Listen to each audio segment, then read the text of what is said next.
Fortalecimiento. Empoderamiento. Liderazgo político. Sororidad, mismidad. Derechos humanos. Esto y mucho más. El PRD presenta Género y Política. No te vayas, ya vamos a empezar.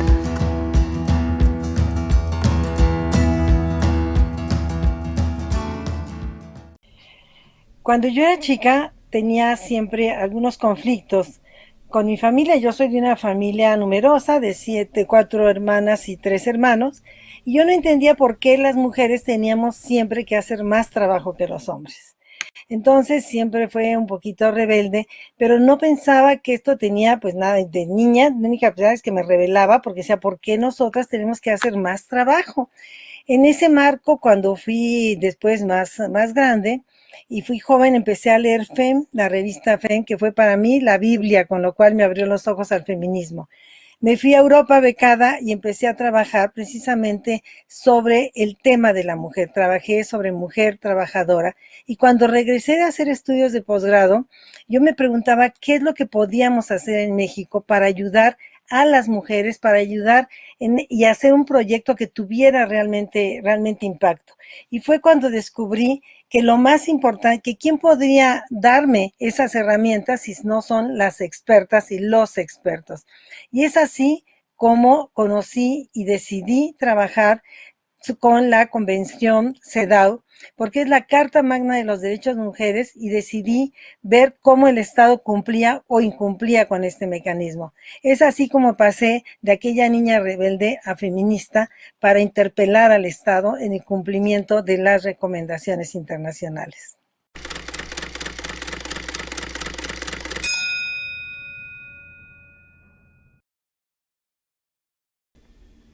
Amigas y amigos, bienvenidos a una transmisión más de su programa Género y Política. El día de hoy, 5 de mayo, seguimos transmitiendo para ustedes en esta manera virtual, haciendo este esfuerzo en conjunto con nuestras invitadas, a las cuales yo les voy a presentar de una vez, porque este tema siempre nos falta tiempo para poder terminarlo.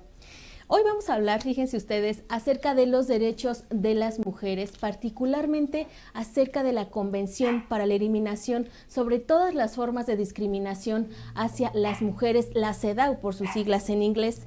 Y para ello yo quiero darle las gracias y la bienvenida a la doctora Gloria Ramírez Hernández. Ella es coordinadora de la Cátedra UNESCO de Derechos Humanos de la Universidad Nacional Autónoma de México. Doctora, le agradezco mucho, muchas gracias por estar aquí. Muchas gracias, Gaby, es un placer estar con ustedes.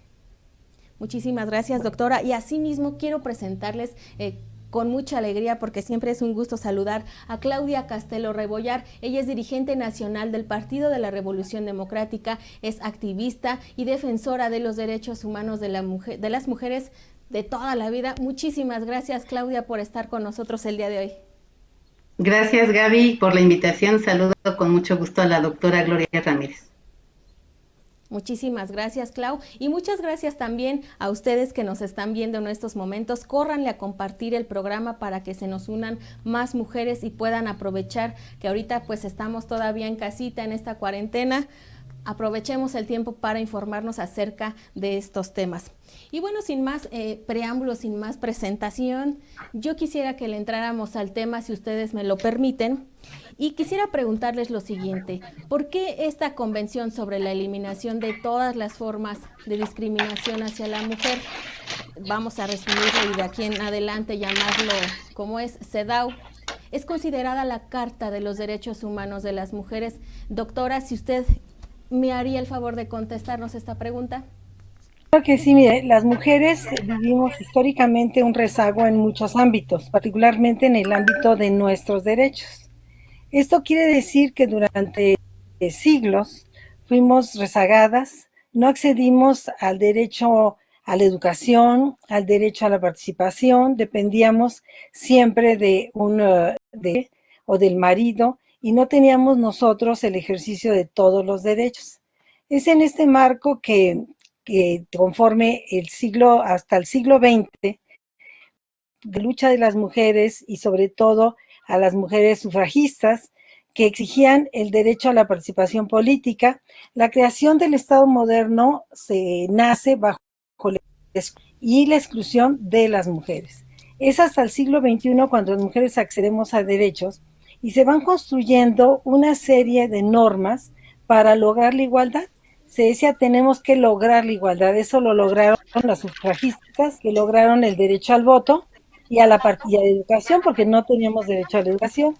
En 1979, ya en Naciones Unidas, se va a aprobar precisamente la Convención sobre Eliminación de todas las formas de discriminación contra la mujer, que es la CEDAW, que usted bien mencionó, se conoce por sus siglas en inglés, CEDAW, y es la Carta Magna de los Derechos de las Mujeres. Muchísimas gracias, doctora. Yo quisiera preguntarle en esta misma sintonía a Claudia Castelo, ¿a qué está obligado el Estado mexicano con esta convención? Bueno, en primer lugar, solamente decir que para mí es un privilegio compartir el programa con la doctora Gloria Ramírez. Para mí ella es la especialista en este tema. Yo solamente soy una sencilla discípula de ella, francamente. Y bueno, sí quiero abordar desde el siguiente punto de vista. La creación de la CEDAW también se da en el marco precisamente, como lo decía la doctora, de la exclusión de las mujeres de muchos ámbitos de la vida humana, social, en el mundo. Y justamente se centra en la discriminación por esta razón y busca lograr la igualdad y el respeto a la dignidad de las mujeres. Hay algo muy bonito que se menciona en el texto de la CEDAW, donde dice que la participación plena de las mujeres es beneficiosa para el desarrollo de todo el mundo y para el desarrollo de un país y para la causa de la paz. Es decir, la inclusión de las mujeres nos garantiza un mejor planeta a todas las personas que lo habitamos. Y entonces, en este contexto, en términos generales, los estados partes, y en este caso el Estado mexicano, pues en primerísimo lugar está obligado a prohibir todo tipo de discriminación en sus ordenamientos jurídicos, desde la Constitución de la República hasta las constituciones locales, todas las leyes generales. Tiene que hacer una revisión de todo su cuerpo jurídico en donde se detecte que hay algún viso de discriminación hacia las mujeres en cualquier ámbito de la vida pública, social, académica, cultural. Tiene que combatirse esa discriminación. Además, el mismo Estado mexicano, a través de sus instancias, pues tiene que abstenerse de violar los derechos humanos de las mujeres y, por supuesto, de no cometer discriminación. Y también hay un elemento muy importante que tiene que ver con la revisión precisamente de cualquier disposición penal que pueda violar los derechos de las mujeres o pueda caer en alguna situación de discriminación. En términos generales, a eso está obligado el Estado mexicano y, por supuesto, pues a cumplir con todas las disposiciones que marca la propia Convención sobre cada uno de los derechos de las mujeres y con las observaciones que las propias instancias que se ha creado la CEDAW para este seguimiento. Yo sé que de esto hablaremos más adelante, pero bueno, está obligado a atender esas observaciones también. Muchísimas gracias, Claudia. Yo quisiera preguntarle a las dos, a ver quién me puede ayudar con esta respuesta. ¿Realmente ha cumplido el Estado mexicano con este tratado internacional que consagra y protege los derechos humanos y libertades de las mujeres? Yo le daría la palabra a la doctora y después, si me permite, agregar. Bueno, desde luego para mí es un placer estar también con Claudia, con quien hemos sido compañeras de muchas batallas, una feminista, una gran mujer comprometida y con quien compartimos precisamente la necesidad de conocer estos instrumentos. La CEDAW es un decreto que firma el gobierno. Al firmarlo, como bien dijo Claudia, es una responsabilidad No podemos decir que no ha cumplido, porque incluso personalmente desde la academia, yo soy coordinadora de la Cátedra UNESCO de Derechos Humanos de la UNAM, y en ese marco nosotros damos a las recomendaciones. En ese sentido, sí hemos hecho una valoración del cumplimiento. Cuando nosotros iniciamos este proyecto hace 15 años, nuestras hipótesis eran que queríamos saber cómo cumplía el Estado mexicano. Y empezamos a investigar. Y primero descubrimos cómo incumple el Estado mexicano. Y es interesante saber cómo incumple porque en muchas ocasiones, durante varios años, la simulación de que la simulación en cierto aspecto, y por otro lado, creer que con aprobar y decretar unas normas se resolvía la discriminación de la mujer. Entonces, felizmente, se aprobó una reforma el 11 de junio de 2011 que ha cambiado radicalmente el cumplimiento de estos mecanismos. No podemos decir que no cumple, pero yo diría que cumple parcialmente.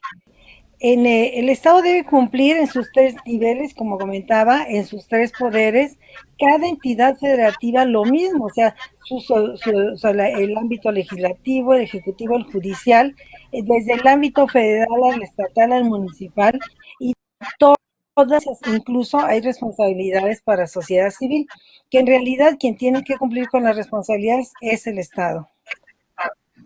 Muchísimas gracias, doctora Claudia. Yo les voy a pedir que no se vayan, que se queden con nosotras en este programa, porque pues como ya saben, el tiempo se nos va volando y ha llegado el momento del primer corte. Yo voy a invitarlas a que le den like a nuestro programa, a nuestra página.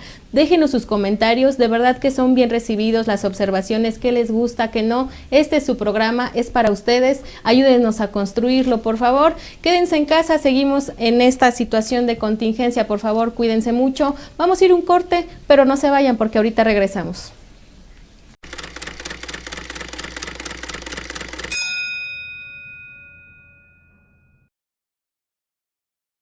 Bienvenidas y bienvenidos de regreso a su programa Género y Política. Por favor, coméntenos, regálenos un like, compartan este programa.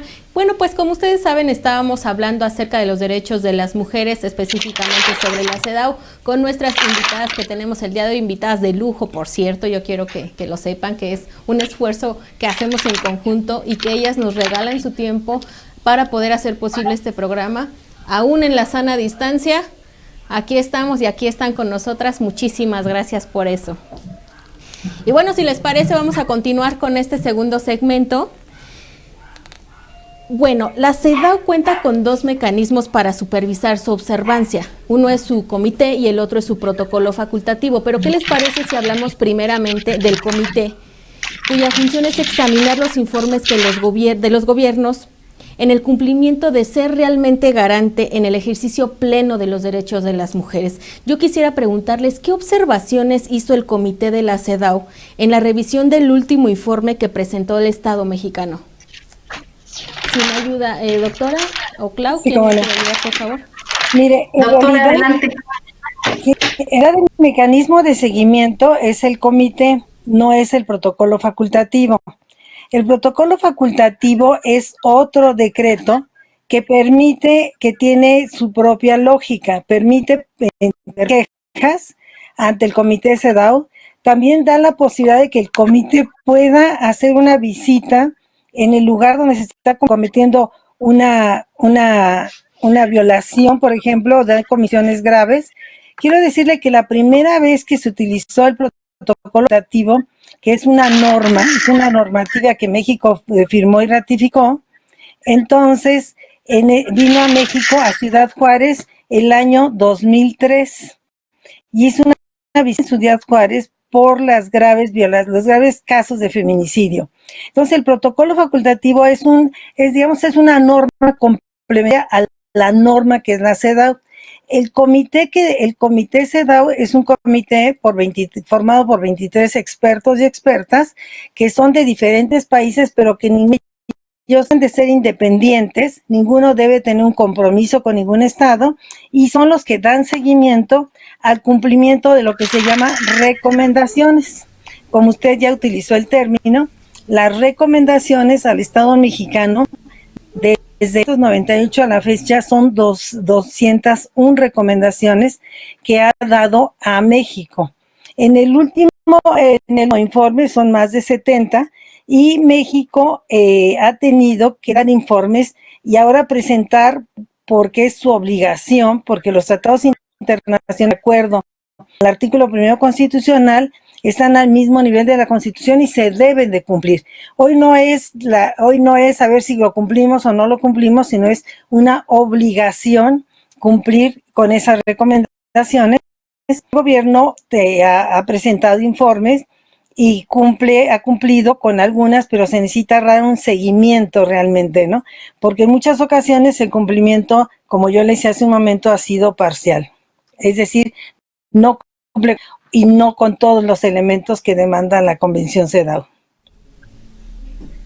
Muchísimas gracias, doctora. Yo quisiera preguntarles, ¿ha investigado el comité de la CEDAW las violaciones graves de los derechos de las mujeres en México o solamente se ha limitado a hacer las observaciones a los informes del gobierno?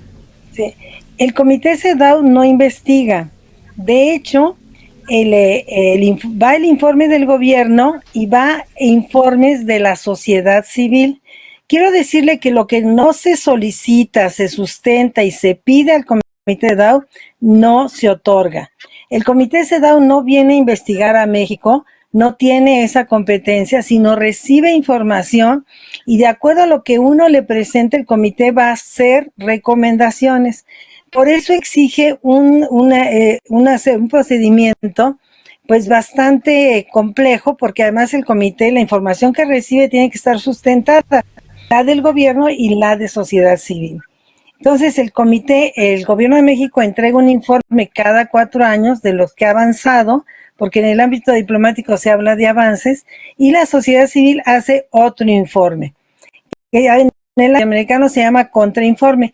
Yo creo que es un informe, como se conoce, alternativo al del Estado, donde además es muy crítico y parte, el Estado dijo esto y nosotros consideramos que no dio la información completa, anexamos información, sustentamos una serie de demandas y hacemos también una serie de solicitudes.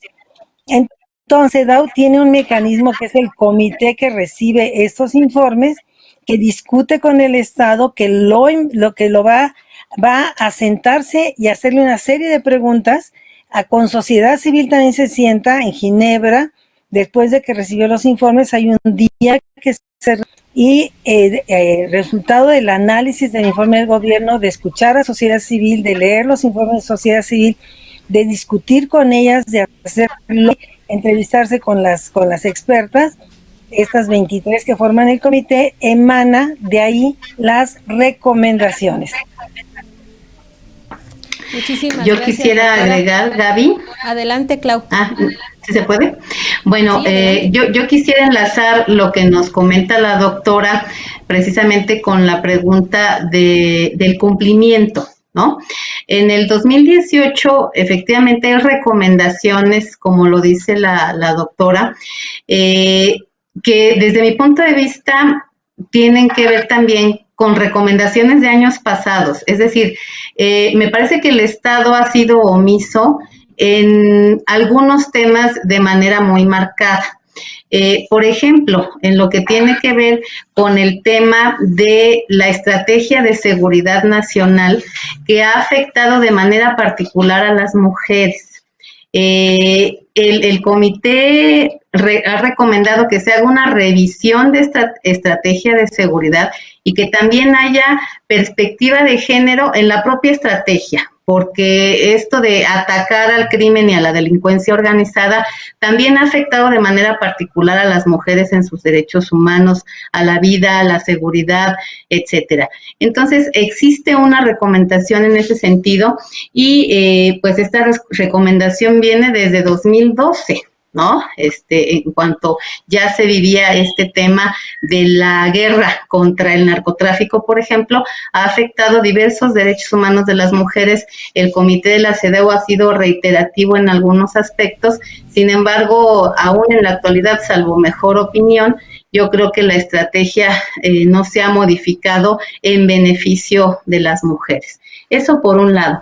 Por otro lado, también el tema de trata de personas. Por ejemplo, en esta etapa, en las recomendaciones que hace en 2018, pues también tiene que ver, como lo decía la doctora Gloria, los diferentes órdenes de gobierno y los niveles tienen que realizar acciones para poder garantizar los derechos de las mujeres, y es conocido en México y en el mundo pues cómo hay una exportación de mujeres para trata desde México y no se ha combatido realmente la impunidad y no se han implementado políticas para que esto deje de suceder. Y esta es otra recomendación que, por ejemplo, hace el Comité de la CEDAW en el 2018, y solo quiero terminar diciendo, por ejemplo, en el tema de alertas de género y de feminicidios, también ha sido un tema recurrente en las recomendaciones del Comité de la CEDAW. Sin embargo, vemos que los feminicidios en México, lejos de detenerse, han ido en aumento, por un lado, y precisamente una revisión del tema de la alerta de género, que es todo un tema, no lo abarcaríamos en este solo programa, pero el Comité de la CEDAW establece que se debe hacer más efectiva esta alerta por violencia de género con mecanismos pues más efectivos precisamente para proteger la vida de las mujeres en México. Muchísimas gracias, Claudia. Yo quisiera preguntarles, dejarles esta pregunta abierta para el siguiente corte, o que me indiquen si nos da tiempo de que la respondamos rápidamente. ¿A qué otros mecanismos puede acudir una mujer para la defensa de sus derechos humanos? Sabemos que, por ejemplo, tenemos la Ley General de Acceso a las Mujeres a una Vida Libre de Violencia, la CEDAW, pero ¿a qué otros mecanismos puede recurrir una mujer? Bueno, existen diversos mecanismos. La CEDAW es un mecanismo a nivel internacional, y ese es a través de Naciones Unidas y a través del comité. Quiero decirles que llegada a la CEDAW se pueden ya poner quejas, se pueden interponer quejas ante la CEDAW, precisamente en el marco del artículo 8 del protocolo facultativo nos permite poner quejas. Así fue el caso, por ejemplo, de Pilar Argüello, una chica joven que fue asesinada por su pareja, que en aquel entonces menor de edad, en Veracruz, y en ese caso estamos hablando de un caso individual. En ese ámbito, el comité vio que en el proceso había habido muchas irregularidades, de haber sido confesó que porque además fue en un espacio muy cercano de su domicilio, el caso que fue detenido, de repente, unos meses después, sale libre y el joven sale de México. El caso queda impune, como muchos casos en el caso de feminicidio, y el Comité CEDAW retoma este caso. Así como retomó este caso, vino a México el Comité CEDAW en el 2005 y hizo un informe sobre el feminicidio. Hoy, más de 20 años, casi 30 años después, el feminicidio no solamente aparece en Ciudad Juárez, sino está extendido en toda la República Mexicana. Efectivamente, el Estado había durante mucho tiempo omitido el cumplimiento. El cumplimiento cambia, como lo dije, a partir de la reforma, pero esto no quiere decir que ya cumplió con todo. Definitivamente hay muchos aspectos y muchas recomendaciones, y hay una fundamental. El Comité Estado le pide a México hacer un mecanismo de seguimiento de las recomendaciones, una solicitud permanente, y no lo ha realizado el Estado. El Estado lamentablemente se ocupa cuando tiene que pasar el examen, es revisión de los avances, y después deja de considerar este mecanismo. Sin embargo, sí podemos decir que también ha considerado este mecanismo en muchos aspectos, y que hemos avanzado en algunos aspectos gracias a sustentar el Comité CEDAW. O sea, yo creo que ni todo es negro ni todo es blanco, ni ha sido absolutamente omiso, ni ha cumplido con todo. El problema es que durante muchos años fue el incumplimiento absoluto. Y a partir de la reforma, porque es obligación, Ha habido, bueno, no absoluto, digo, con algunos pequeños avances, pero a partir de la reforma se dan cambios muy sustantivos, ¿no? Entonces, ahora existen otros mecanismos. A nivel regional está la Convención Belén do Pará, y a nivel nacional pues tenemos una ley de acceso a una vida libre de violencia, tenemos una cantidad de una normativa que es sólida, donde la mujer te puede precisamente tomar en cuenta bajo el principio pro persona, que protege a la mujer con aquellos mecanismos o normas que más la proteja, ¿no? La alerta de género es un mecanismo que se dirige eminentemente al Ejecutivo, que se ha politizado y que no es la varita mágica tampoco, ¿no? Entonces, el problema es que tenemos un problema de justicia, un problema de cultura patriarcal, machista, un problema social de desigualdades. Tenemos un gran rezago en cuanto a nuestros derechos. Hemos avanzado lentamente, hemos ganado en cuanto a la normatividad, pero nos falta ganar más y de manera consolidada en cuanto al cotidiano y en cuanto a los aspectos concretos. O sea, vemos muchos desafíos. Sí ha habido avances, definitivamente, pero no son gratuitos.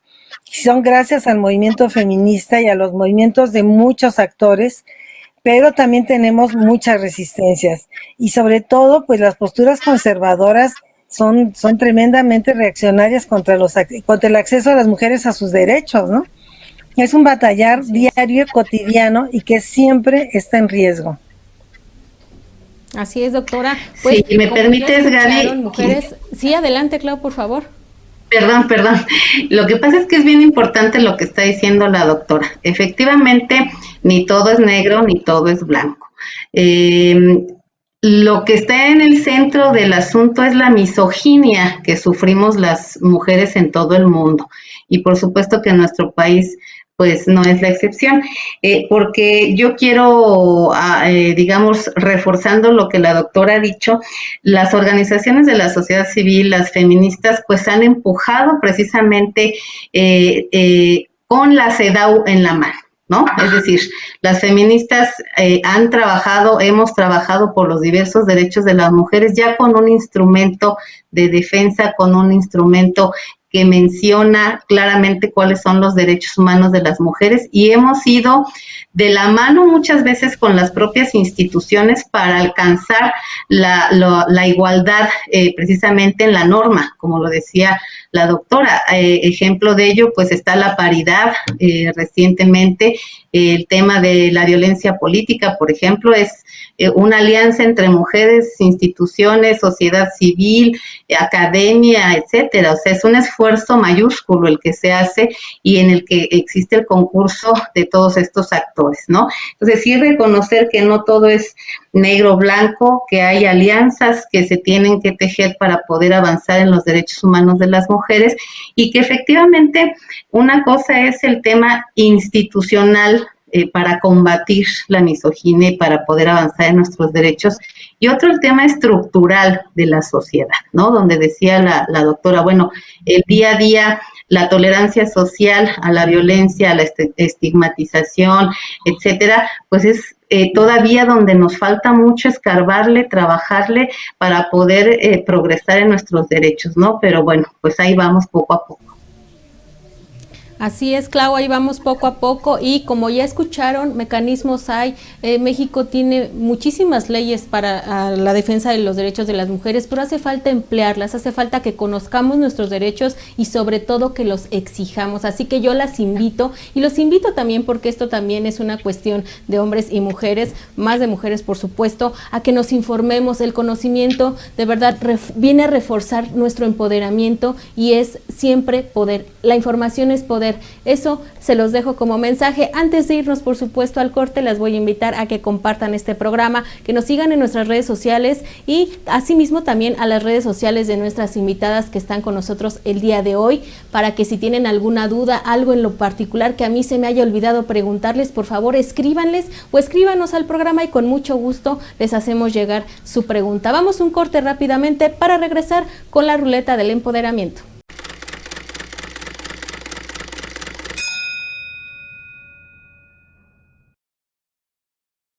Hace muchos años yo conocí a la doctora Marcela Lagarde y yo le preguntaba, oiga doctora, ¿cómo logra una ser feminista? Y se sonríe la doctora Lagarde y me hace unas preguntas y me dice, oiga, ¿usted qué estudió? ¿Usted a qué edad se independizó? ¿Usted a qué se dedica profesionalmente? ¿No? Bueno, entonces yo le dije, pues yo me salí de mi casa a los 17 años porque mi papá no quería ir en política. Yo me afilié a un partido político y entonces mis amigos en la universidad pues me criticaban. Y cuando empecé a militar políticamente me di cuenta que a las mujeres nos trataban distinto también, ¿no? Que no se nos dejaba opinar, no se nos dejaba hablar y mucho menos se nos dejaba dirigir o se nos dejaba mandar. Y me dijo la doctora Lagarde, bueno, pues en el momento en el que usted se dio cuenta de que a las mujeres nos trataban diferente y usted luchó porque nos trataran igual, entonces usted se hizo feminista, ¿no? Y me gustó esa anécdota contarles porque a partir de que conozco a la doctora Gloria Ramírez también, para mí ha sido una gran enseñanza porque, como bien lo dice, las feministas debemos de luchar con el conocimiento, con la razón, con el fundamento, no solamente saber que tenemos la razón, sino también que tenemos el derecho y que tenemos las herramientas para poder exigir esos derechos. Es lo que yo he aprendido de la doctora Gloria también, y es lo que le agradezco a una gran feminista de la cual pues tengo esta enseñanza de vida.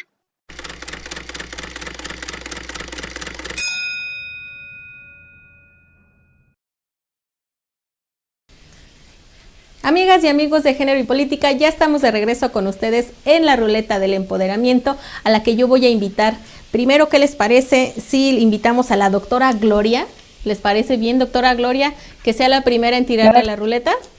A la ruleta de la suerte.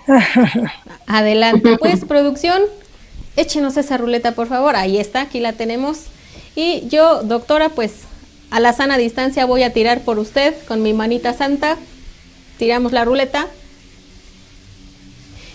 Número 4. ¿Qué me gané? Doctora. El número 4. Que dice así: ¿qué habilidades debemos tener las mujeres para la defensa de nuestros derechos humanos? Pues yo creo que las mujeres todas tenemos muchas, ¿sí? Hacemos un poquito de todo, pero sobre todo creernos mucho y particularmente convencernos de que tenemos derechos. O sea, ser hábil para saber que nada nos llegó gratis, que hemos luchado, resguardar esa fuerza, esa capacidad, y también darse cuenta que ser feminista implica también conocimiento. Pero no que te saques un doctorado, sino que investigues, que siempre te levantes después de que te caes, que sepas que no es tu problema, sino que todas vivimos un mismo problema, que tengamos la fortaleza siempre de seguir adelante. Entonces, la habilidad de volverse a levantar, de resiliencia si las cosas salen mal, levantarse y darse cuenta que juntas podemos más. Qué bonito, doctora, qué bonita respuesta. A mí en lo personal me gustó mucho. Sí, la verdad que sí. ¡Aplausos! Aplauso, por favor, porque una parte que me gustó mucho de su respuesta es: nada nos salió gratis. Por supuesto que no, que los derechos de los que gozamos hoy en día son las luchas de mujeres que han estado antes de nosotras, y las luchas de nosotras que estamos en este momento van a verse reflejadas en derechos que van a poder gozar nuestras hijas, nuestras nietas, nuestras generaciones que vienen. Así que esa frase me gustó mucho, doctora, y en general toda la respuesta. Nada nos salió gratis. Muchísimas gracias, doctora. Y pues, Clau, te toca. Si me permites, me toca la ruleta por ti. Te toca. Échenme esa ruleta, producción. Ahí la tenemos y tiramos la ruleta, por favor. Número 3, Clau. Y la ruleta nos pide que tú ahora nos hables de qué actitudes debemos tener las mujeres para nuestro empoderamiento y asimismo gozar plenamente de nuestros derechos humanos? Bueno, pues actitudes, es complicado el tema de tener actitudes porque precisamente se decía que venimos de una historia de discriminación, pero de una historia mundial de discriminación y de que se nos ve a las mujeres como seres inferiores. Brincar esa parte para asumir que las mujeres tenemos derecho a tener derechos y derecho a la igualdad, implica precisamente conocer, saber, y después de saber, creérnosla y defender esos derechos, ¿no? La actitud debe ser una actitud de conocimiento, una actitud de defender esos derechos, pero también una actitud de sororidad. Es decir, saber que cualquier mujer que está a tu lado, cualquier mujer o niña, ha padecido algún tipo de violencia, ha padecido algún tipo de discriminación, desafortunadamente, y que tú lo que hagas o dejes de hacer va a ser en favor tuyo, pero también de esa mujer que está a tu lado y de todas las mujeres que están a tu lado. Que no seas indiferente ante la discriminación o la violencia hacia ninguna mujer, alguna niña, ¿no? Es decir, estemos en la casa, en el trabajo, en la escuela, en la calle, en el transporte público, actuemos con sororidad, sabiendo que para todas las mujeres ha sido doblemente difícil existir en este mundo y lograr tener derechos. Y por lo tanto, todas las mujeres debemos tratarnos con sororidad porque hemos heredado una batuta de lucha por la igualdad y el bienestar de las mujeres, y esa es nuestra misión. Somos herederas, pero también vamos a heredar esas luchas y ese sentido de derechos que vamos a lograr para una civilización mejor. Bravo. No, hombre, Clau, pues con esas respuestas, qué barbaridad de ruleta, de verdad. Gracias, doctora. Clau, sí. De verdad, tocaste algo bien importante que yo en cada programa, a veces ya hasta parezco disco rayado, pero no me importa. Hay una frase que me gusta mucho que es más fácil construir mujeres fuertes que reparar mujeres rotas, y yo creo que la sororidad entra dentro de esto, de lo que hablabas, Clau, de donde estemos, en la casa, en la oficina, en el transporte, siempre tener esas ganas y esa disponibilidad de ayudar a las demás mujeres. Yo le comentaba con algunas diputadas que tuvimos oportunidad de entrevistar, ustedes que ya están allá en ese punto de poder ayudar a las que no lo están para subir, para poder lograrlo, tener la sororidad de ayudar a nuestras compañeras a resolver los problemas que tienen de violencia, de economía, sociales. Clau, de verdad, también muchísimas gracias por esa respuesta, muchísimas gracias a las dos por participar conmigo aquí en la ruleta del empoderamiento. Y nos salió bien la ruleta. Nos salió re bien a la primera. Claro que sí, nos salió a la primera, para que vean. Nada más para que vean la talla de invitadas que tenemos el día de hoy, sin ensayar, sin nada, la primera nos salió. Vamos a ir rápidamente a un corte, pero en esta ocasión tuvimos una participación, una colaboración especial de una compañera muy importante para nosotras. Ella es Ilse Merari Tapia Garduño. Ella nos va a hablar sobre la salud mental, y ya en estos tiempos de contingencia que estamos en cuarentena, que el encierro ha hecho estragos de todo tipo, el insomnio, que no podemos dormir, que no podemos estarnos en paz con esa situación de encierro. ¿Cómo afecta esto a las mujeres en su salud mental? ¿Qué podemos hacer? ¿Qué les parece si escuchamos la cápsula de Merari para ver qué nos dice y qué consejos nos da?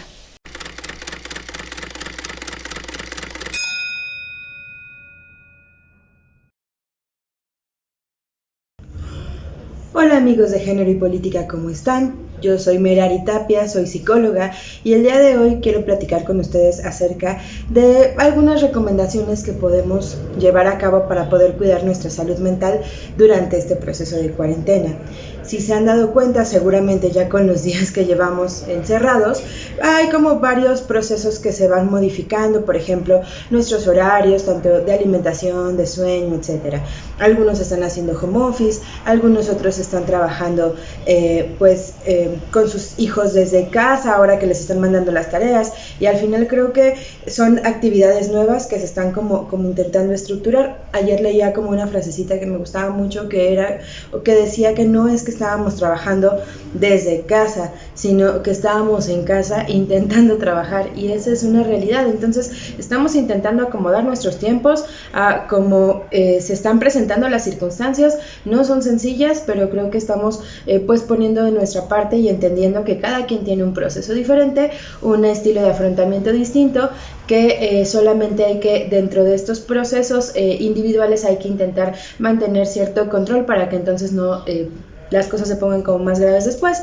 Entonces, bueno, uno de los más importantes es intentar tener nuestros horarios de sueños muy marcados. De repente es algo que se movió muchísimo, creímos en algún momento que pues esto iba a durar poco, que tal vez estábamos como en un proceso como parecido a las vacaciones, y entonces nos dimos el lujo de desvelarnos. El punto es que seguíamos teniendo actividades y ahorita pues no sabemos cómo regresar tal vez como a estructurar nuestros tiempos. Entonces, poner horarios específicos de sueño, dormirnos a una hora en particular, o intentar hacerlo así, ¿no? Despertar también en una hora específica, para que entonces podamos como establecer nuestro horario.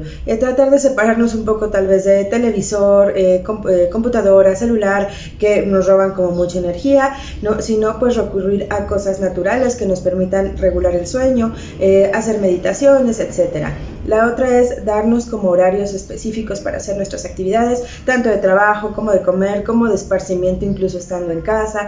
Intentar mantener que nuestros domingos y sábados sigan siendo nuestros fines de semana, y sí parar como ahí esas actividades. Intentar como con nuestros jefes y todo, trabajar como el hecho de que podamos respetar los horarios, para que entonces laboremos. Si yo trabajaba en la oficina de 8 a 5, pues entonces ese es mi horario de trabajo, pero después de las 5 ya no, antes de las 8 tampoco, fines de semana, para que más o menos nos podamos estructurar, ¿no? La otra es alejarnos de toda esta información que nos está generando mucha ansiedad, saber lo mínimo necesario. Obviamente todas estas recomendaciones que nos han hecho de higiene, lavarnos las manos, el gel antibacterial, ahora el uso de cubrebocas, pero lo más importante también es cuidar y tratar de sanar, o ir subsanando más bien nuestras relaciones interpersonales. Es muy complicado de repente vernos en la necesidad de estar encerrados con familiares con los que nos llevamos bien, pero también con otros con los que no nos llevamos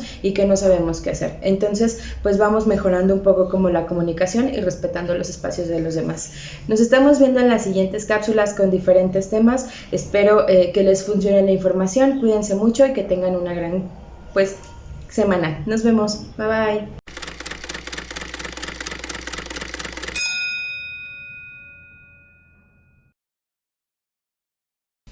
Ya estamos de regreso con ustedes aquí en Género y Política, nuestro último segmento, y vamos a darle, porque si no el tiempo se nos va muy rápido. Yo quisiera preguntarle a la doctora, paralelamente a los informes de gobierno, a la CEDAW, las organizaciones de la sociedad civil también han presentado un informe sombra. ¿Usted podría decirnos en qué consisten estos informes y qué papel han jugado en la defensa de los derechos de las mujeres?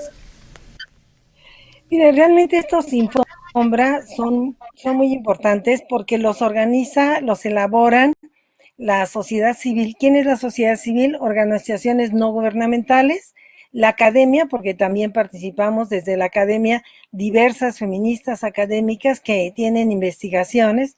Los informes sombra van a responder al informe del Estado, las exigencias de lo que están pidiendo, lo que necesita modificar el Estado, la actitud que tiene que tener el Estado en sus diversos ámbitos, como ya dijimos al inicio.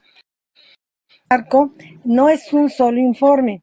Hay algunos países que presentan un solo informe, así por ejemplo se dio en España o en países más pequeños, ¿sí? Pero en México, con un país de más de 100 millones de habitantes, una sociedad civil mudada, se presentaron 33 informes.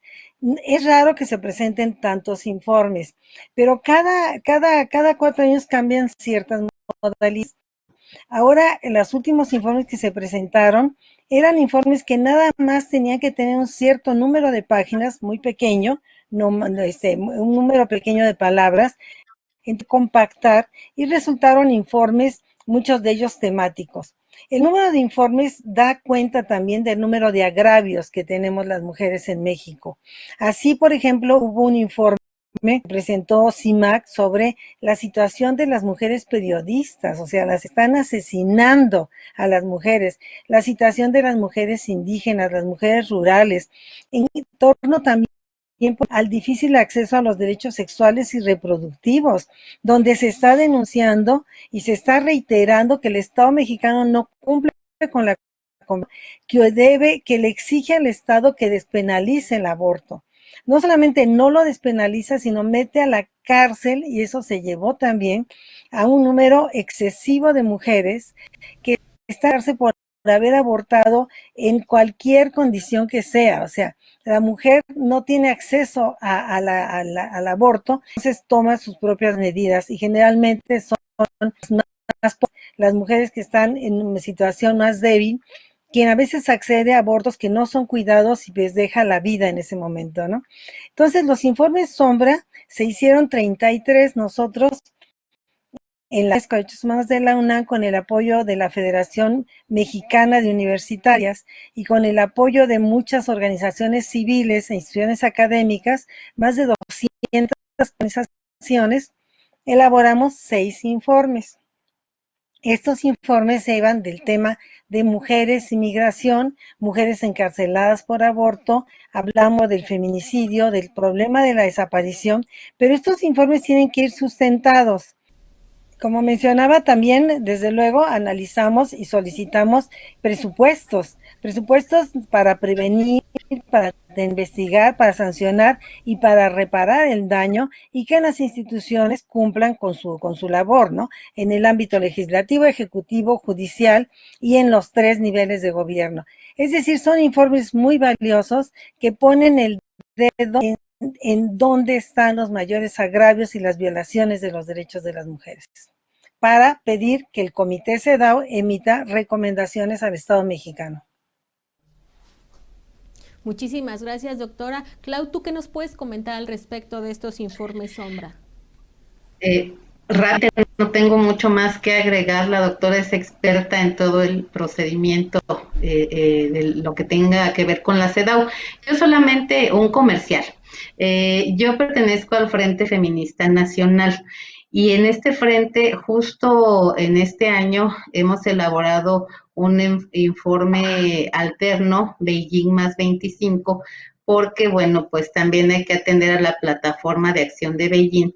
Y este informe sombra es el segundo que se elabora por parte del Frente Feminista Nacional. En el 2015 también elaboró un informe, como dice la doctora, con todo el rigor, digamos, sustentado en cifras, en documentos, en investigaciones de la realidad de las mujeres en diferentes ámbitos, en este caso 12 esferas, la acción de Beijing, y que también se ha planteado precisamente en el esquema de la CEDAW. En el 2015 unas compañeras fueron a exponer con todo el procedimiento que, como bien dice la doctora, se tiene que llevar para llegar a plantearlo al comité de la CEDAW en este caso. Y en este año también lo hemos elaborado. En el 2015 se elaboró con apoyo de la Cámara de Diputados. En este año ya no hubo ningún apoyo, porque como ustedes saben y conocen bien, pues se le retiraron los apoyos gubernamentales a las organizaciones de la sociedad civil. Justo ese es uno de los puntos centrales que manejamos en el informe sombra que estamos elaborando. Decía que les invitamos a conocer este informe alterno Beijing más 25 del Frente Feminista Nacional, que también tiene que ver con el cumplimiento o no de los derechos humanos de las mujeres en nuestro país. Vamos a proporcionar la página en la cual pueden consultarlo, para que también ustedes comparen esas realidades, ¿no? Los informes oficiales y los informes que realiza la sociedad civil. Así es, Clau, te agradezco muchísimo. Me está indicando producción que va a aparecer el link para que ustedes puedan visitar, y que apareció también la imagen va a aparecer la información para que este comercial que nos está haciendo Clau lo aprovechen. Perdón por el comercial. Oye, Gloria también tiene que hacer su comercial, sí, claro. Sí, por favor. Sí, mire, yo ¿Tienen algo más que agregar antes de las conclusiones, doctora? Sí, yo quería comentarles que la Cátedra UNESCO Derechos Humanos de la UNAM, con ese nombre ustedes pueden encontrar nuestro sitio web. En el sitio web hay una banner que dice precisamente Convención de la CEDAW, Convención sobre Eliminación de todas formas de discriminación. Todo lo que quieran saber de la CEDAW lo pueden consultar en la página de la Cátedra UNESCO Derechos Humanos de la UNAM. Ahí sale todo lo que ustedes pueden su curiosidad, pueden encontrar informes, pueden encontrar los informes de sociedad civil, inclusive de materiales, porque para formarse y para empoderarse se necesita conocimiento. Ahí está también, pues va a aparecer el link, doctora. Mi real. No, doctora, muy bien. La doctora hace mucho trabajo en ese sentido, entonces vale mucho la pena meterse al sitio. Van a aprender muchísimo. Yo ya me metí ahí y es basta la información. Ahí está, pues métanse a los links que les vamos a dejar aquí en el programa. Y bueno, pues el tiempo se nos ha terminado. Yo quisiera pedirles que me regalen sus conclusiones. Clau, si empezamos ahora contigo, tu conclusión para el día de hoy.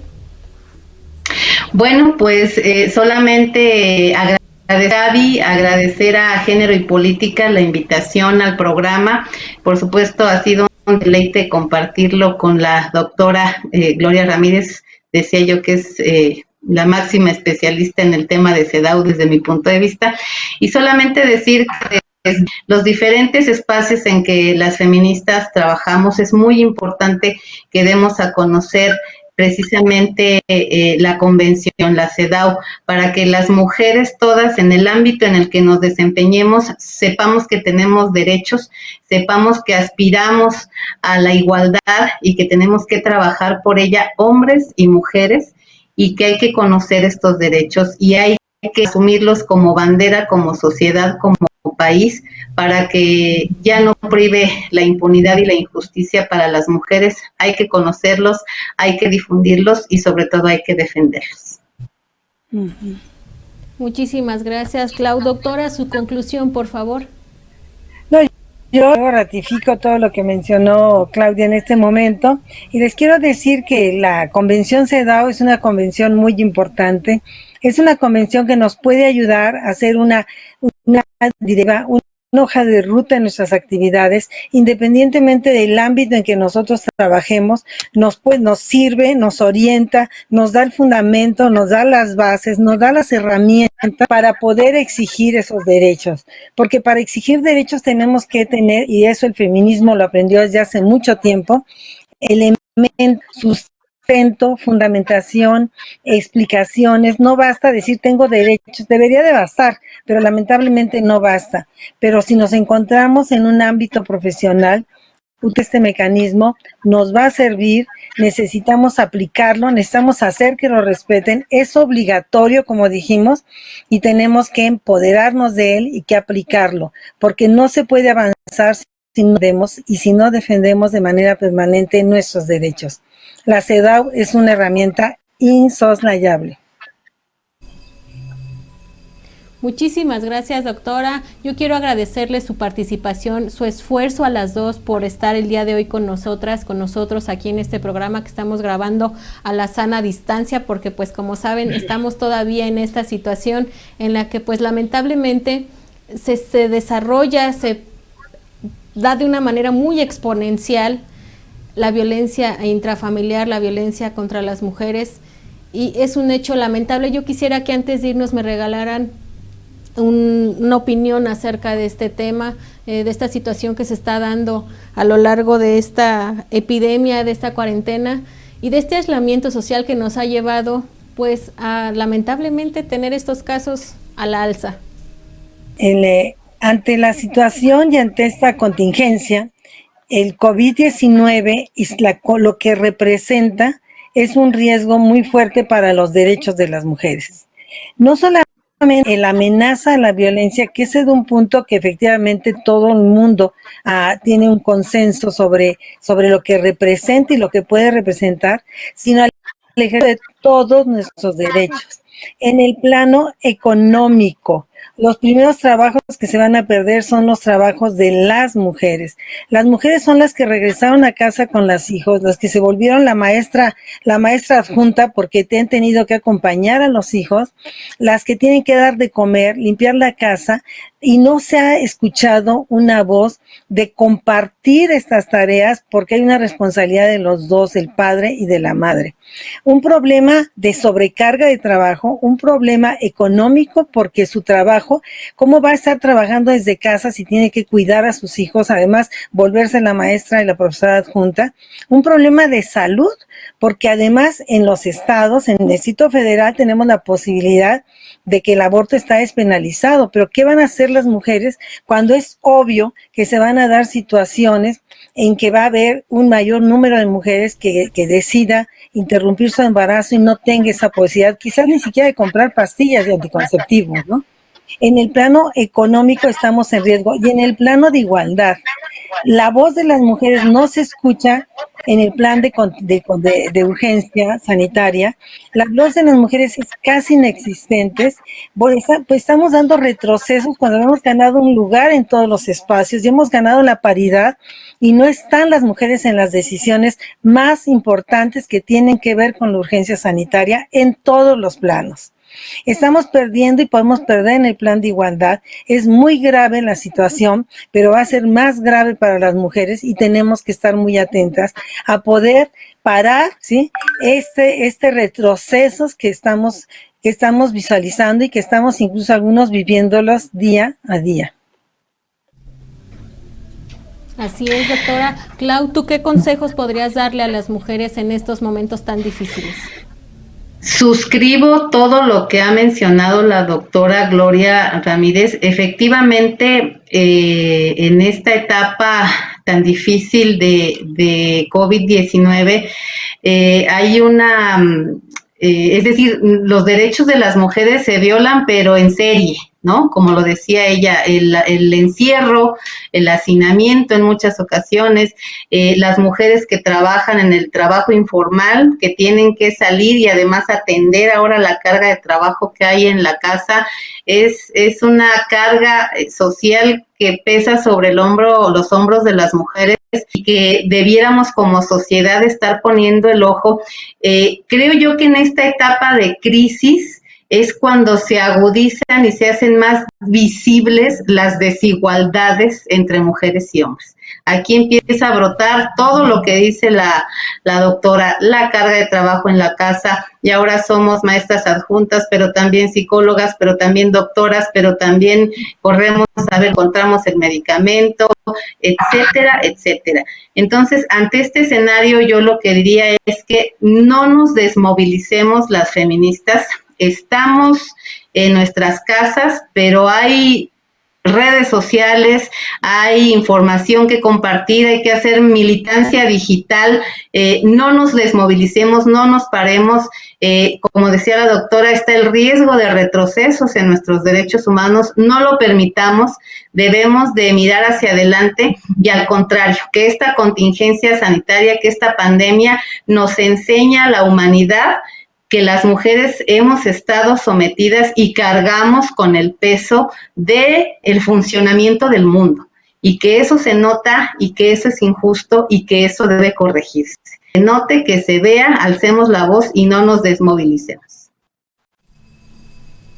Así es, pues yo también me uno a este llamado, no permitamos que haya un retroceso en nuestros derechos, tenemos que permanecer todavía más unidas en estos momentos tan difíciles por los que estamos atravesando, no nada más las mujeres, la nación en general, pero pues sí, lamentablemente se acentúan más este tipo de violencias contra las mujeres en situaciones de este tipo. Yo quiero agradecerles de verdad muchísimo su participación, muy nutritiva.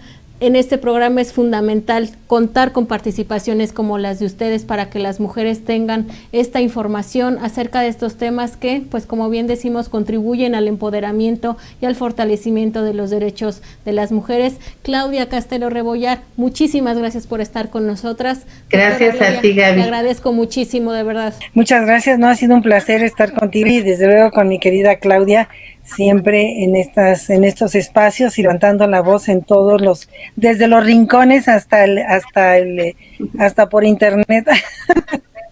Así es. Así es, incansable, Clau. Ajá. Pues, ¿tienen algo más que agregar antes de irnos? Es el momento.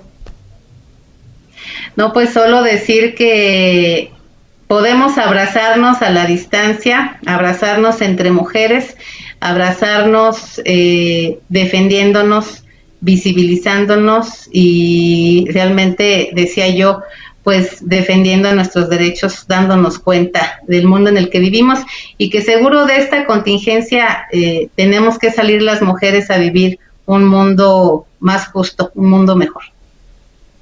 Así es, Clau. Doctora, ¿algo que agregar?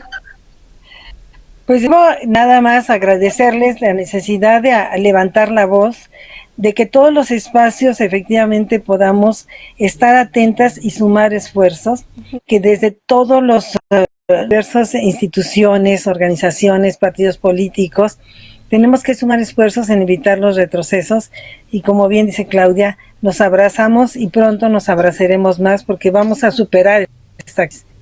Vamos a superarla y vamos a superarla feministamente. Un abrazo muy cariñoso. Muchísimas gracias a las dos. Besos para ti, Gloria, y Gaby también. Muchísimas gracias, Clau, doctora. Un placer estar con ustedes y un placer también estar con todas y todos ustedes. Un abrazo muy sororario, como dice Clau, para todas y todos. Muchas gracias por estar con nosotras. Yo soy Gabriela Juárez. Un placer, como siempre, conducir este programa para todos ustedes. Esto es Género y Política. Nos vemos en la próxima.